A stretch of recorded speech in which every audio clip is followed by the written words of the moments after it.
Good evening, I'm Jason Vio. This is CBC Windsor News live at 6. Thank you so much for watching. Here's what's making news tonight. Police say a man stole an OPP officer's gun as neighbors describe a sleepless night in Bell River. Plus, magic mushrooms are being sold right here in Windsor. We'll look at the legalities around this new shop in the city's downtown core. And where's the heat? Restaurants and grocery stores are running low on hot sauce. We find out what's putting the squeeze on Sriracha. Neighbors in Lakeshore say they're on edge after a scary incident just last night. Police say someone stole a gun from an officer and ran away. The CBC's Jacob Barker brings us the latest. Well, this quiet section of Bell River Road was anything but yesterday evening. That's when a massive police presence shut it down. People were told to stay indoors and lock up because there was someone in the area armed and dangerous. The initial call to police was about an armed man acting erratically. When officers arrived on the scene, a man ran towards them with a weapon, then grabbed a firearm from the officer's vehicle and ran away. That's according to the province's police watchdog. They've picked up the investigation. Officers eventually located him in the river. One neighbor I spoke with witnessed the takedown. As far as I know, the dog was tracking. He went down the fence line here by the trees and obviously jumped in the river because they pulled him out of the river and handcuffed him. And he was injured. They took him away in the ambulance. The incident came as a shock to residents on this otherwise quiet street. Yeah, it was pretty intense, really crazy. You ever see anything like that in your neighborhood before? Yeah, so not in Bell River. No, it's kind of nutso. It's kind of scary for a moment, but yet there was so many police officers. You knew they would do their job and they were very professional. They answered any questions that I had. The SIU says that the 21-year-old man was taken to hospital with serious injuries. They have not said if any charges have been laid. Jacob Barker, CBC News, Lakeshore. A new shop is open on Olette Avenue, promising shoppers the best magic mushrooms, but it's also not legal. This is the Fun Guys. The shop opened last week. Inside, people can find a wide selection of psilocybin products. These are drugs that can give users a powerful psychedelic effect. This chain has stores across Canada, 11 in total, with recent locations opening in Toronto and London. But producing, selling, and possessing magic mushrooms is illegal in Canada. The owner tells us that's part of why he's opening up these shops, to push for magic mushrooms to be legalized. The owner says they're trying to get customers to use their products for medical purposes, to use small amounts of magic mushrooms to treat anxiety, post-traumatic stress disorder, and depression. That's called microdosing. Health Canada says that clinical trials have had promising results as a therapeutic product, but there are no approved products that include psilocybin. Now, here's a look at what customers can buy. Experts say there is a potential for psychedelics to help, but one clinical psychologist tells us the evidence hasn't shown they work in any lasting way. The owner says they plan to stick around, saying they've had shops get raided by police, but they reopen immediately and fight those charges in court. The downtown councillor says he was surprised to see the store operating. I'm not against the legalization of certain products. I certainly wasn't against the legalization of marijuana, but a controlled substance is supposed to be a controlled substance. And I know that mushrooms can have quite the effect on people. It's a hallucinogen, and I just want to make sure that all the I's are dotted and the T's are crossed. I may have missed something to see if this was something that's been legalized or licensed or really done in a matter that the stores are allowed to open. I have not, in my travels, seen one before, so I was quite curious. Now, we did ask the Windsor Police Service about the magic mushroom shop. A spokesperson sent us a statement saying they support measures that ensure the health and well-being of people who use drugs, but added that the service will, quote, ensure that individuals who illegally possess or traffic in these substances are held criminally accountable. Some news for folks that like a little kick with their meal. Sriracha sauce is getting more expensive and harder to find. The CBC Windsor's TJ Deere takes a look at why and how a local business is affected. Just Falafel is a meatless restaurant in downtown Windsor serving Middle Eastern food. They've been open for business for 2.5 months, but rising costs of food across the board have been a big problem. Everything is going up. Everything we buy over here, it went up by like $2, $3. You know, the market is going up. And when it comes to Sriracha sauce, Just Falafel is really feeling the heat. It actually went up like by a $2.50, which is not very good. Drought-like conditions in Mexico and a depleting water supply in the Colorado River have yielded a smaller crop of red jalapenos, which are required to make the sweet, spicy sauce. This in turn has yielded a lower supply of Sriracha bottles from the market leader, Haifeng Foods. The Sriracha shortage is sort of symptomatic of shortages we've seen throughout the last year and actually longer ago, where extreme weather events are causing production disruptions. Comparing the red jalapeno shortage with last year's lettuce shortage, Van Massow says because lettuce grows quickly and can be replaced by lettuce from other growing regions, interruptions to its supply chain were short-lived. But the Sriracha shortage has led to price increases. Arabi has already said each bottle has increased by $2.50, but that they've been using alternatives to Sriracha in the meantime. She says despite the price increase, We would still buy it, but we wouldn't be using it as much. Like, we wouldn't be putting a lot of portion as we put right now. the manager of a local Vietnamese grocery store says they've resorted to stop stocking Haifeng bottles and using an alternative brand, which has resulted in a $2 increase. But the issue isn't confined to Windsor businesses. One of Canada's largest grocery chains is also struggling to get their hands on the sauce. A Metro spokesperson told CBC News that Metro and Food Basics stores have been seeing product shortages of the main brand of the sauce. Meanwhile, bottles of Haifeng's Sriracha sauce on Amazon have been selling for roughly $40 each.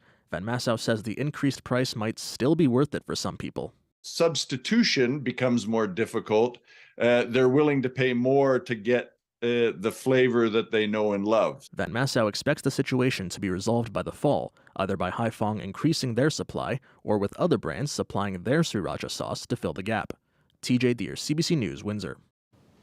And as we see those rising costs right across the board, this week some Canadians will be getting a cash boost into their bank accounts. Tomorrow is the day checks and direct deposits go out to those eligible for the grocery rebate promised by the federal government. Any little bit of money in right now makes a difference for sure. I mean, I've been shopping so carefully and paying attention to prices for so long. Yeah, I think it'll make a good big help. Put it towards some bill. It will make a difference for a lot of people, especially in this neighborhood. So I think it's really important. The grocery rebate was promised in this year's federal budget. Eligible families of 4 will receive up to $467 by direct deposit or check from the Canada Revenue Agency. Single people without children will get up to $234, and seniors will see a rebate of up to $225. The government has billed the one-time payment as targeted inflation relief for some 11 million low and modest income households. Health officials in Windsor-Essex are issuing an alert tonight. They say there's been a jump in the number of people who have had an opioid overdose. Now, there have been 15 opioid overdoses over a 7-day period. That's starting last Monday. The majority are caused by fentanyl. There's also been a jump in the number of suspected overdoses that required an ambulance. There were 25 calls over that same 7-day period last week. And as we continue to see the effects of the drug crisis, work is being done across Canada to help. British Columbia is bringing in a new tool to try to help prevent overdose deaths. It's a device that's being installed in more than 2,000 supportive housing units in the province. The CBC's Janella Hamilton has more on how the device works and why it's being called vital. With a click of a button, this device could save lives. I'm gonna use my substance, and so I press start. It's called Lifeguard Lite, an innovative new tool that allows residents living in SROs or social housing to set a timer before using illicit drugs alone in their room. Once the countdown is complete, residents hit "I'm okay," but if that button isn't pressed in time, an alert will be sent to building staff and 911. These people are getting help immediately. Sinclair says as a former drug user and SRO manager, she knows the benefits of a device like this. She remembers what she calls a traumatic day in 2021 when she went to check on a resident named Joy Phelps, knocked on her door, and no one answered. I believe 10,000% that if Joy would have had this in her room, she wouldn't have died. Data from the BC Coroner Service shows More than 12,000 people have been killed by toxic drugs since 2016, many of them dying inside shelters, SROs, hotels, or supportive housing. 61% of people who died during the pandemic were using alone. Often people, even if they have a safe consumption site to use a substance, want to be alone in their room, and there's privacy and their safety. Her organization runs 14 supportive housing buildings in Vancouver. She says there is at least one overdose death per month. The overdose crisis has taken a truly enormous toll. Lifeguard first developed a similar phone app in 2020. Since then, 69 lives have been saved through the program. But not everyone who lives here has a phone, which is why these wall-mounted devices are so critical. We're saving people's lives, and it's peace of mind for staff and residents. Right now, devices are being installed at Vancouver's Portland Hotel, on Vancouver Island, and in the interior. The province says it is aware of the Lifeguard Lite device, but did not say whether it plans to pay to install them in all public housing units. Sinclair says with the unregulated drug supply becoming increasingly more toxic and unpredictable, devices are needed in every unit across the province. Every time that button's pressed and someone doesn't die, that's a family member who doesn't have to get that phone call. That's a staff member who doesn't have to stand at that door and, call the coroner. Janella Hamilton, CBC News, Vancouver. Still to come here on CBC Windsor News live at 6. How are locals dealing with the heat? We'll find out next and get a full look at your local weather forecast. Stay with us.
Australian researchers have reported the first diagnosis ever of a female athlete with CTE. That's the degenerative brain disease caused by repeated head injuries. It was found in the brain of Heather Anderson, an Australian who died last year of a suspected suicide. Katie Nicholson has those details.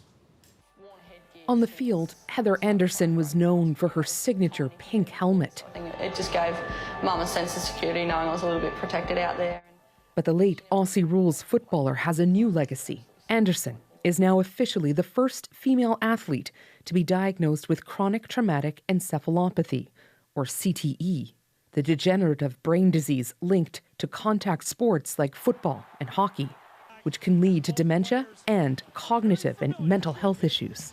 Depression, anxiety, PTSD, and thoughts of suicide. Dr. Charles Tatter says he expects more cases of CTE to be diagnosed in female athletes, but that determination can only be made after death. We've got 10 stars who have signed up, 10 Canadian women athletes who have willed their brains to us when the time comes, who are concerned about the issue of CTE.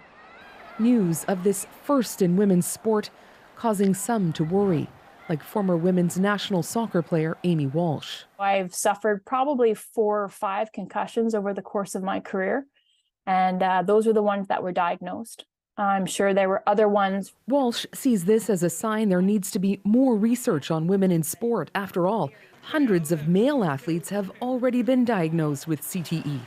Hopefully it spearheads the need for funding, the need for more research to try to discover and delve a little bit deeper into the mechanisms of why. Neurologist Matthew Burke says science already shows women appear to be affected more by concussions. They tend to have worse outcomes in the short term in terms of the persistence of their symptoms.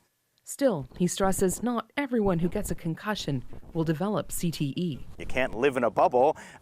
We just have to be very mindful of the risks that we're learning as science evolves. And the sports possibly evolve with it. Katie Nicholson, CBC News, Toronto.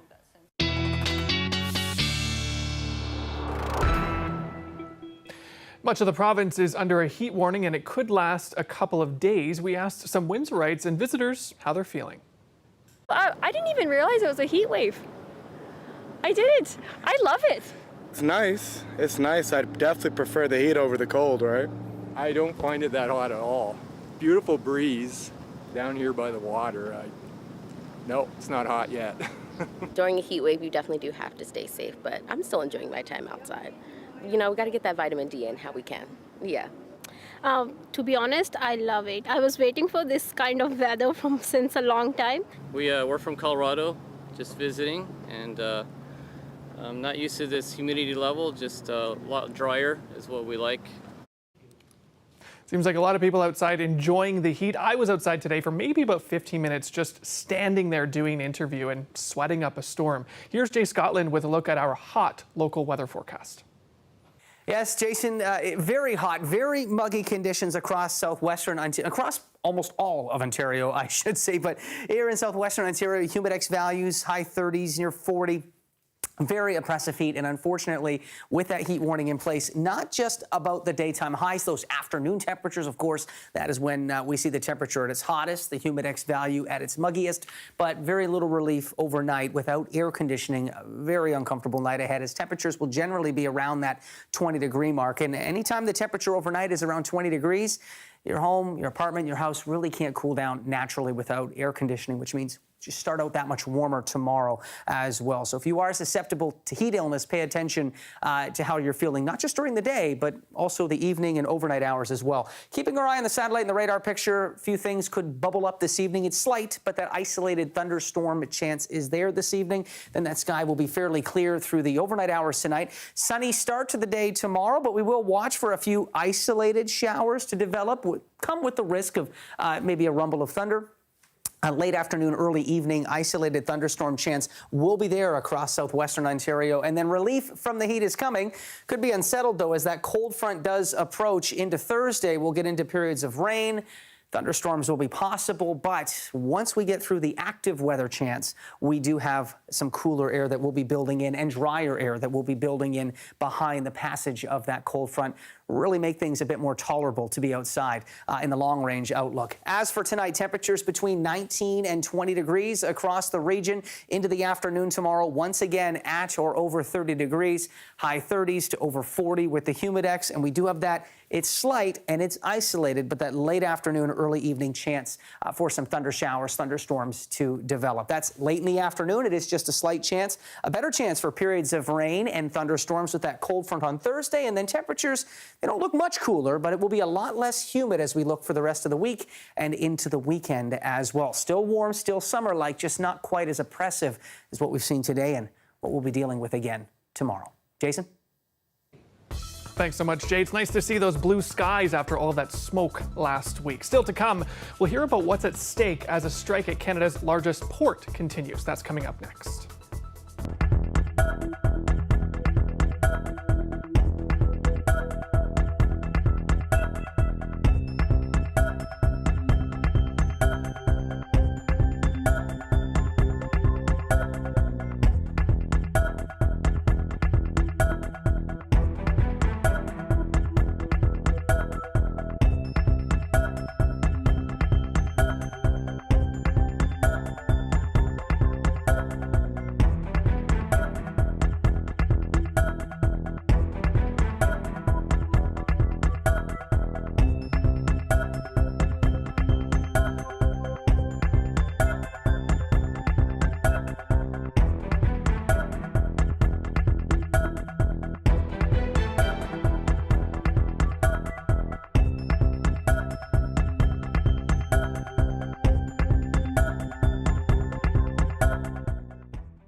Israel says it's winding down its incursion into the occupied West Bank. This is the second day of what the military is calling an anti-terrorism action in the Jenin refugee camp. At least 10 deaths have been reported in connection with the operation. Thousands have fled the camp, and today there was an attack on civilians in Tel Aviv. The CBC's Chris Brown has the latest. Israel's military may have started to withdraw from Jenin, but thousands of civilians who were caught in the crossfire are still dealing with the consequences. Since yesterday, it's been difficult, said this man. A drone was shooting at us, and we're all so tired, we've had nothing to eat or drink. Israeli soldiers use stun grenades and tear gas to clear areas as they search for militants in the densely packed refugee camp. Its military claims ammunition, explosives, and a warren of hidden passages were discovered under a mosque. The violence, however, was not contained to Jenin.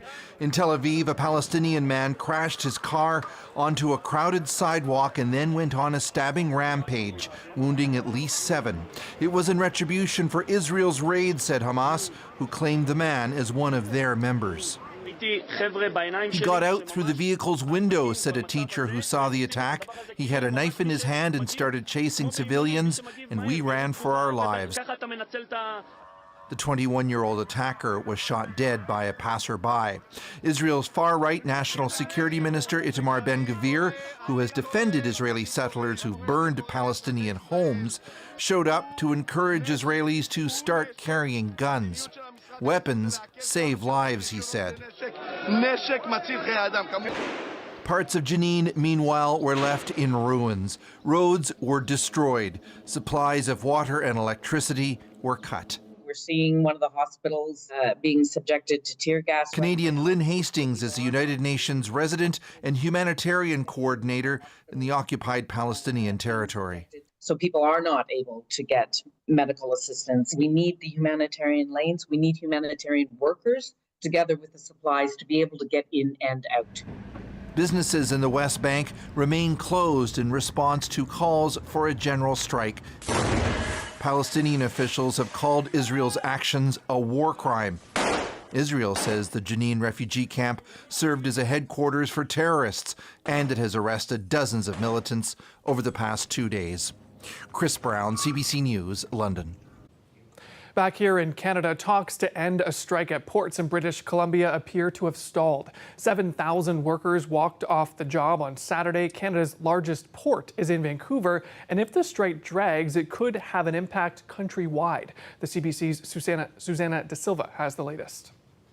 Both sides of the dispute are accusing the other side of not bargaining in good faith or trying to reach a fair deal. And as the accusations fly, though, 30 ports in BC remain at a standstill, including here at the Port of Vancouver, Canada's busiest, where the port says 1 out of every 3 Canadian trade dollars outside of North America passes through. And in the meantime, businesses who rely on imports or exports say they are worried about costs and supplies.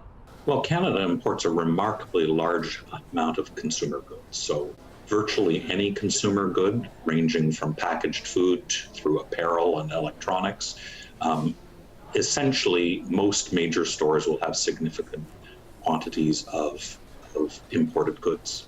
We spoke to a trucking company today who says for now they are keeping their drivers on call, paying their staff, because they're afraid if they let them go, they will go to another company or go work somewhere else, and then they will have a hard time replacing them. But they said if this strike continues for a long time, there will come a point where they may have to adjust that. The BC Maritime Employers Association says the union's proposals for compensation are unreasonable, and bargaining at this time is not going to produce a collective agreement. It pointed out the average salary for longshore workers last year in BC was $136,000 plus benefits and pension. The association is urging the union to change its position, while the union says the employer is not making real efforts to negotiate and wants to leave the government to legislate the workers back on the job. For now, the federal government says it is focused on the bargaining table and the federal mediators that they have brought in. Susanna De Silva, CBC News, Vancouver.